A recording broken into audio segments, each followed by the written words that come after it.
Good afternoon class, welcome to the chemistry by Edison. आज हम लोग दूसरा वीडियो शूट कर रहे हैं। आज का हमारा टॉपिक जो है बच्चे कहते हैं केमिकल काइनेटिक्स वीडियो बनाइए, जो कि हमारे क्लास 12 टर्म 2 के हिसाब से भी इंपॉर्टेंट है और इससे बहुत सारे क्वेश्चंस पूछे जाते हैं। तो आज हम स्टार्ट करते हैं केमिकल काइनेटिक्स के बारे में। केमिकल काइनेटिक्स की हम बात करें तो केमिकल काइनेटिक्स जो वर्ड लिया गया है वो लिया गया है काइनेसिस। काइनेसिस मतलब क्या होता है? मूवमेंट। दैट मीन्स कि हम बात करें केमिकल काइनेटिक्स, जो रिएक्शन किस रेट से हो रही है उसके बारे में डील करती है। इससे पहले हम लोगों ने थर्मोडायनामिक्स पढ़ा था। थर्मोडायनामिक्स जो लास्ट ईयर 11th क्लास में, वो क्या बताती है? वो बताती है रिएक्शन की फिजिबिलिटी, कि रिएक्शन फिजिबल है या नहीं, यानी रिएक्शन हो रही है या नहीं। लेकिन वो अगर हो रही तो किस रेट से हो रही है उसकी बात करने की आई तो वो हम लोग बात करते हैं केमिकल काइनेटिक्स में, यानी ये डील करती है रेट ऑफ द रिएक्शन।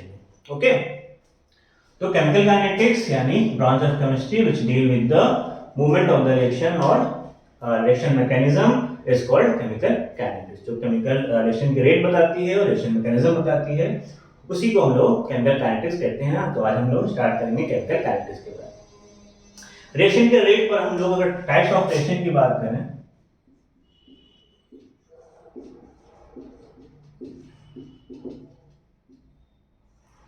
तो हम लोग जो रिएक्शन सेल्स को टाइम क्लैप्स के बेस पर मोस्टली 2 और 3 टाइप में डिवाइड कर सकते हैं। पहली रिएक्शन जो है वो है आपकी फास्ट रिएक्शन,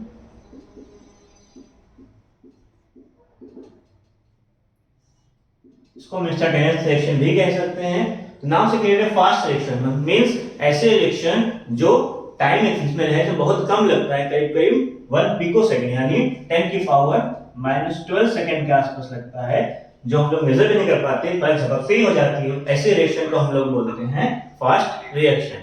ओके, जैसे फॉर एग्जांपल तो जो आयनिक रिएक्शन होती है या एसिड बेस मैकेनिज्म होती है वो फास्ट रिएक्शन के एग्जांपल होते हैं। लाइक जैसे हम लोग HCl ले लेते हैं, एक जो कि एक एसिड है, और NaOH जो कि बेस है, दोनों को अगर मिक्स कर देते हैं तो बनता है सॉल्ट NaCl और वाटर। ठीक है, तो ये क्या हमारा एसिड, हाइड्रोक्लोरिक एसिड, ये बेस, ठीक है, NaOH यानी सोडियम हाइड्रोक्साइड, ये सॉल्ट है, सोडियम क्लोराइड कॉमन सॉल्ट, और ये वाटर है। तो ये रिएक्शन क्या है, किस एग्जांपल है? फास्ट रिएक्शन का एग्जांपल है। क्यों? क्योंकि टाइम जो होता है बहुत ही कम लगता है, पिकोसेकंड या नैनोसेकंड के आसपास लगता है। दूसरी रिएक्शन कहती है वो है स्लो रिएक्शन, इसको हम वेरी स्लो रिएक्शन भी कह सकते हैं। तो ऐसी रिएक्शन इसमें टाइम इक्लिप्स ज्यादा लगता है, यानी कई डेज से लेके मंथ तक, इवन ईयर तक लग सकता है, उसको हम लोग बोलते हैं स्लो रिएक्शन।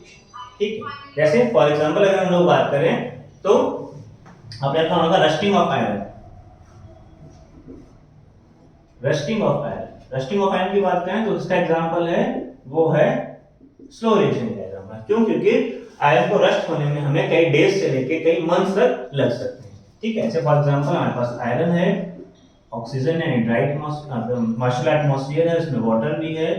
ठीक है, तो क्या करता है, जो हमारा आयरन है वो मान लीजिए X वाटर के मॉलिक्यूल से रिएक्ट करता है और क्या बना लेता है Fe2O3.XH2। ठीक है, इसको चाहे बैलेंस कर दिए तो यहाँ पे 2 और यहाँ पे 3/2। ठीक, तो यही क्या है, ये हमारा रस्ट होता है, मॉलिक्यूलर फार्मूला होता है रस्ट का Fe2O3.SH2। तो जो रस्ट लगता है, रस्टिंग ऑफ आयरन, वो क्या है, बहुत स्लो लगता है, जिसमें कई मंथ्स तक लग सकते हैं। अगर एटमॉस्फेयर ड्राई है, अगर मॉइस्चर थोड़ा जल्दी हो सकता है, लेकिन कई डेज से लेकर मंथ तक लग सकते हैं, तो वो होती है रस्टिंग स्लो रिएक्शन। ठीक है, एक और रिएक्शन होती है, इसको हम लोग बोल सकते हैं, जो कि एनसीईआरटी मेंशन तो नहीं है वैसे, लेकिन कहीं बुक्स में मेंशन है कि मॉडरेटली स्लो रिएक्शन। ठीक है, मॉडरेटली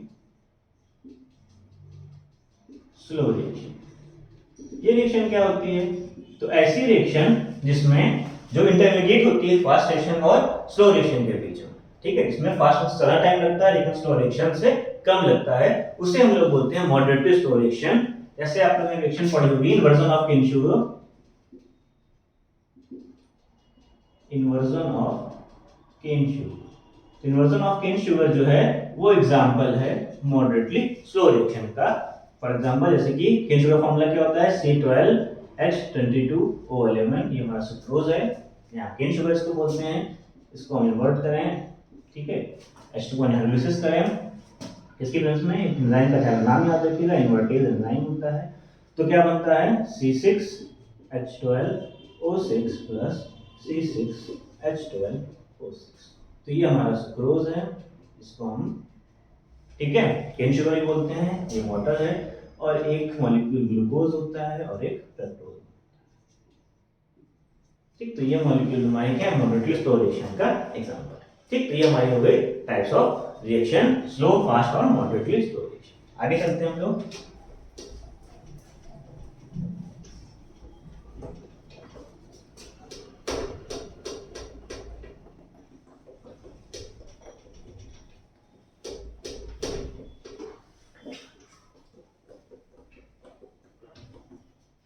ठीक, आगे चलते हैं हम लोग, तो बात करते हैं रेट ऑफ रिएक्शन की।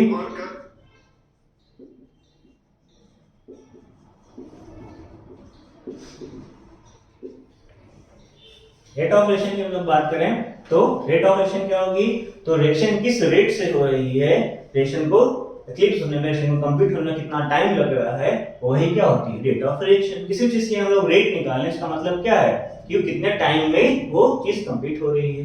ठीक है, जैसे कि हम टाइम के साथ साथ क्या चीज होती है, तो चीज कम होती जाती है, ठीक है, कुछ बढ़ती जाती है। तो टाइम के साथ साथ रिलेशन ही क्या होता है, हमारा रेट होता है। तो इसी के बेस पे हम बात करते हैं रेट ऑफ रिएक्शन क्या होता है। तो किसी भी रिएक्शन का प्रोसीड होने में जो टाइम लगता है या पर यूनिट टाइम में जो भी रेट रिएक्शन होती है, उसी को हम लोग क्या बोलते हैं, रेट ऑफ रिएक्शन। मान लीजिए कोई रिएक्शन है, रिएक्टेंट है R, जो कि कन्वर्ट हो रहा है प्रोडक्ट P। ठीक, टाइम कितना है, तो टाइम कितना लेगा, मान लीजिए यहाँ पर डेल्टा टी टाइम लेगा है। डेल्टा टी मतलब कि T2 माइनस T1, पहले कुछ टाइम था, उसके बाद कुछ टाइम उसने बढ़ा कन्वर्ट होना। रिटेन कंसंट्रेशन माने, तो रिटेन कंसंट्रेशन क्या हो गया, तो माना हमने पहले कंसंट्रेशन जो था वो R1 था, फिर उसके बाद R2 हो गया। ठीक है, ठीक, तो क्या कर सकते हैं, R0 by R भी कह सकते हैं, ठीक, यानी इनिशियल माइनस फाइनल। तो अगर हम लोग निकालें कि रेट ऑफ रिएक्शन से, तो उससे पहले हम लोग निकालेंगे किस रेट से हमारा रिएक्टेंट और किस रेट से हमारा प्रोडक्ट जो हो रहा है वो कन्वर्ट हो रहा है। तो रिएक्टेंट के लिए हम लोग निकालेंगे, तो रिएक्टेंट के लिए हम लोग क्या लिखते हैं, रिएक्टेंट के हम लोग लिखते हैं रेट ऑफ क्या, अब रिएक्टेंट टाइम के साथ साथ क्या होता जाएगा, कम होता जाएगा। क्यों, क्योंकि भाई रिएक्टेंट ही टूटेगा तभी तो प्रोडक्ट बनेगा। तो टाइम के साथ साथ रिएक्टेंट क्या होता जाएगा, कम होता जाएगा, और प्रोडक्ट क्या होता जाएगा, फॉर्म होता जाएगा, नहीं बनता जाएगा। तो क्या कह सकते हैं, rate of disappearance, rate of disappearance of reactant. ठीक है, रिएक्टेंट का रेट जो होगा, ठीक है, डिसअपीयरेंस का वो क्या होगा, डिसअपीयरेंस क्यों, क्योंकि रिएक्टेंट टाइम के साथ साथ कम होता जाएगा। उसी कम को शो करने के लिए यहाँ पे हम माइनस साइन का यूज करते हैं। ये माइनस साइन बताता है कि टाइम के साथ साथ जो रिएक्टेंट है वो उसका कंसंट्रेशन जो है वो कम होता जा रहा है। ठीक, डिफरेंशियल इक्वेशन लिखा है, d concentration of reactant to the time t. T हो गया रिएक्टेंट का रेट। इसी तरह से हम निकाल सकते हैं रेट ऑफ डिसअपीयरेंस या रिएक्टेंट, तो प्रोडक्ट क्या होगा, अपीयरेंस। ठीक है, रेट ऑफ अपीयरेंस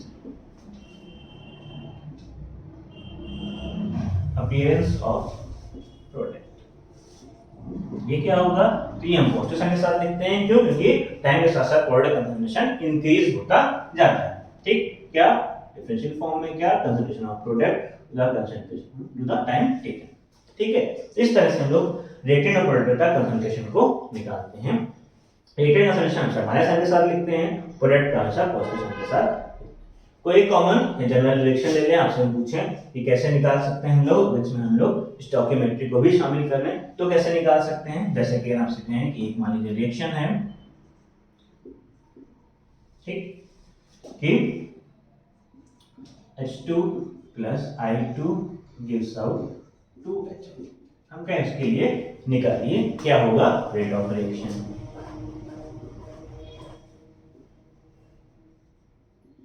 इसलिए हम रेट ऑफ रिएक्शन निकालना है, तो कैसे निकालेंगे, पहले यूज करेंगे माइनस साइन का, क्योंकि हम रिएक्टेंट के निकाल रहे हैं। फिर डी डिफरेंशियल फॉर्म, कंसंट्रेशन होता है H2 एक पहला रिएक्टेंट अपॉन dt, किसके इक्वल होगा, इसके, यानी फिर से माइनस इसके साइन के साथ D differential of concentration of iodine upon dt square.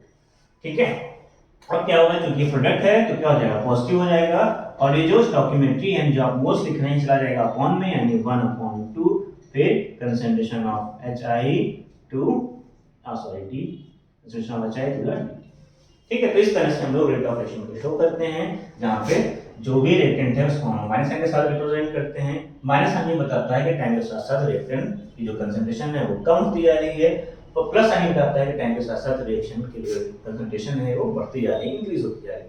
इसी तरह से हम लोग ग्राफ बनाएं, ठीक है, कंसंट्रेशन और टाइम में, ठीक है, कंसंट्रेशन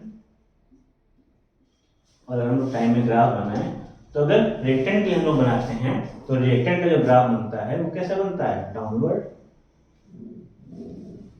ठीक है, क्यों, क्योंकि रिएक्टेंट कंसंट्रेशन टाइम के साथ साथ कम होता जा रहा है, शो कर रहा है। जबकि भाई हम प्रोडक्ट का बनाते हैं, ठीक है, प्रोडक्ट का कंसंट्रेशन कैसे बनेगा, ठीक है, ये कंसंट्रेशन है और ये टाइम, तो कैसा बनेगा, वो कुछ ऐसा बनेगा।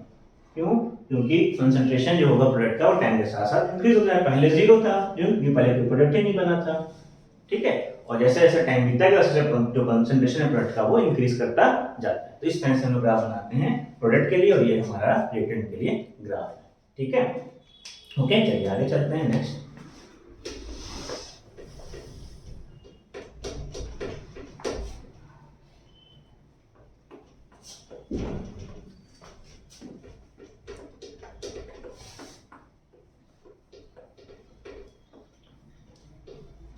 इसमें भी छोटे पॉइंट्स आते हैं, जैसे कि एवरेज रेट ऑफ रिएक्शन क्या होती है, या इंस्टेंटेनियस रेट ऑफ रिएक्शन क्या होती है, आपको निकालना हो तो इंस्टेंटेनियस रेट ऑफ रिएक्शन क्या होगी, एवरेज तो पता ही है, जितनी भी लग रहे हैं इनको टाइम्स का आप एवरेज निकालिए रेट ऑफ रिएक्शन का। इंस्टेंटेनियस रेट ऑफ रिएक्शन क्या होती है, तो किसी भी एक पर्टिकुलर पॉइंट पर हम लोग कहें, जैसे कि हम कहें इस पॉइंट पर क्या होगी, तो किसी भी एक पर्टिकुलर पॉइंट पे या किसी भी इंस्टेंट पॉइंट पर जो भी रिएक्शन का रेट होगा उसी को हम लोग बोलते हैं इंस्टेंटेनियस रेट ऑफ रिएक्शन। यहाँ पे डेल्टा टी लिमिट्स टू 0 करते हैं, क्यों, क्योंकि तो टाइम चेंज है वो करीब करीब 0 के आसपास है, ठीक, क्योंकि एक पर्टिकुलर पॉइंट पे हम बात कर रहे हैं तो कोई चेंज तो टाइम का होगा, ठीक है। फिर हम बात करते हैं कुछ फैक्टर की जो रेट ऑफ रिएक्शन को अफेक्ट करते हैं, उसकी बात कर लेते हैं। Factors affecting rate of reaction.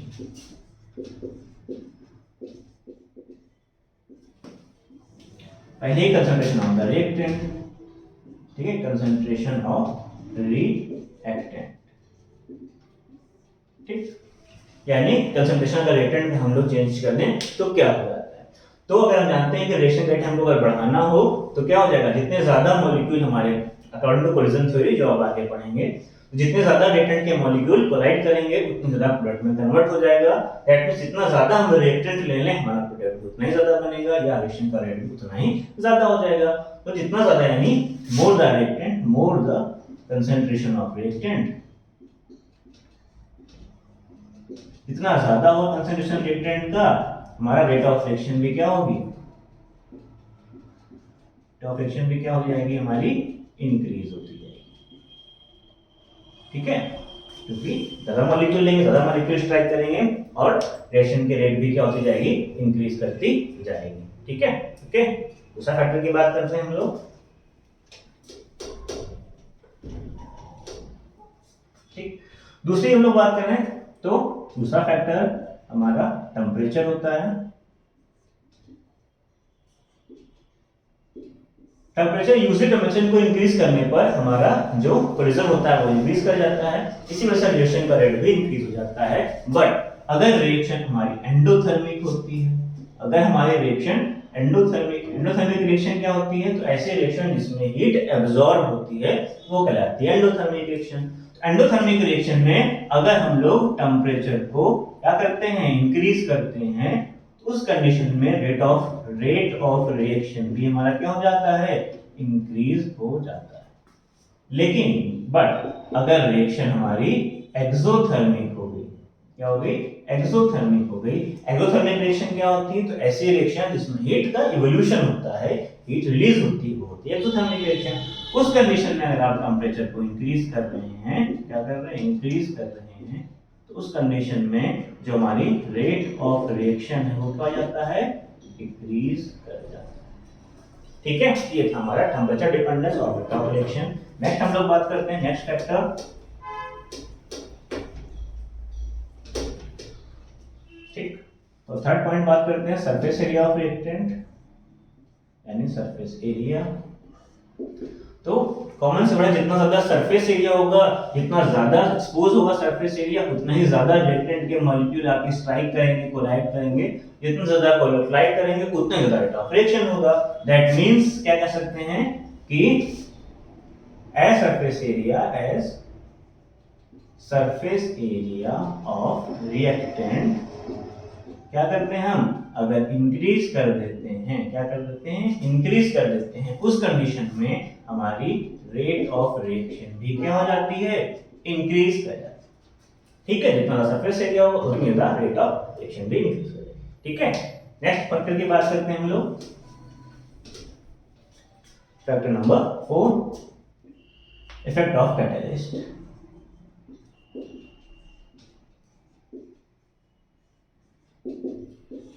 Catalyst की बात करें हम लोग, तो कैटलिस्ट क्या होता है, अगर कैटलिस्ट प्राप्त होता है, कैटलिस्ट के रेट दो सकते हैं, रिएक्शन के रेट को इंक्रीज भी कर सकता है और रिएक्शन के रेट को डिक्रीज भी कर सकता है। जनरली हम जो पॉजिटिव कैटलिस्ट लेते हैं जो रिएक्शन के रेट को इंक्रीज कर देता है, उस कंडीशन में जो रेट ऑफ रिएक्शन होता है वो भी इंक्रीज हो जाता है। क्यों इंक्रीज कर जाता है, क्योंकि रिएक्शन बनने के रेट है वो फास्ट हो जाती है। तो अगर पॉजिटिव कैटलिस्ट है जो कि जनरली हम लेते हैं, ठीक है, पॉजिटिव कैटलिस्ट हम ले रहे हैं, तो वो क्या करता है, रिएक्शन के रेट को फास्ट कर देता है। क्या करता है, रिएक्शन रेट को फास्ट करता है। कैसे फास्ट करता है, तो ये एक्टिवेशन एनर्जी को लोअर डाउन कर देता है, यानी जितनी एनर्जी हमें चाहिए होती है रिएक्शन कोऑर्डिनेट और एनर्जी में हम लोग ग्राफ प्लॉट करें, अगर हम लोग बिना कैटलिस्ट के यूज कर रहे हैं तो एक्टिवेशन एनर्जी हमारी क्या होती है, ठीक है, ज्यादा लगेगी। और अगर हम लोग कैटलिस्ट का यूज करेंगे तो एक्टिवेशन एनर्जी क्या होती है, लो डाउन हो जाती है, कम कर देता है कैटलिस्ट। तो विदाउट, ठीक है, ये हमारा ग्राफ है, ये विदाउट कैटलिस्ट है, यानी एक्टिवेशन एनर्जी हमारी क्या है, ज्यादा है। और विद कैटलिस्ट की बात करेंगे तो एक्टिवेशन एनर्जी क्या है, कम हो गई। तो एक्टिवेशन एनर्जी को लोअर डाउन करके क्या करता है, रिएक्शन के रेट को फास्टर कर देता है। ठीक है, रिएक्शन की रेट हमारी क्या हो जाती है, फास्ट हो जाती है। तो इस तरह से कैटलिस्ट जो होता है तो एक्टिवेशन एनर्जी को लोअर डाउन करके रिएक्शन का रेट को फास्ट कर देता है, जिसकी वजह से रेट ऑफ रिएक्शन भी हो जाती है इंक्रीज। ठीक है, तो ये जनरल हमारे फैक्टर्स थे जो कि रिएक्शन को इफेक्ट कर रहे थे। ठीक है, तो अब देख लेते ही रखते हैं, आगे हम लोग बात करेंगे। ठीक है, ऑर्डर ऑफ रिएक्शन की, मॉलिक्यूलरिटी ऑफ द रिएक्शन की, इंटीग्रेटेड रेट कांस्टेंट की, इंटीग्रेशन हमारे कैसे निकालते हैं लोग जीरो ऑर्डर के लिए, फर्स्ट ऑर्डर के लिए। ठीक है, तो इसको पढ़िए, बाकी कोई डाउट हो इससे रिलेटेड तो हमें कमेंट बॉक्स में टाइप कर लीजिए। चैनल को लाइक करिए, सब्सक्राइब करिए, शेयर करिए ज्यादा से ज्यादा, ताकि आप लोग का मोटिवेशन बना रहे और आपको वीडियोस मिलते रहे। अभी के लिए इतना ही। ठीक है, ओके, थैंक यू।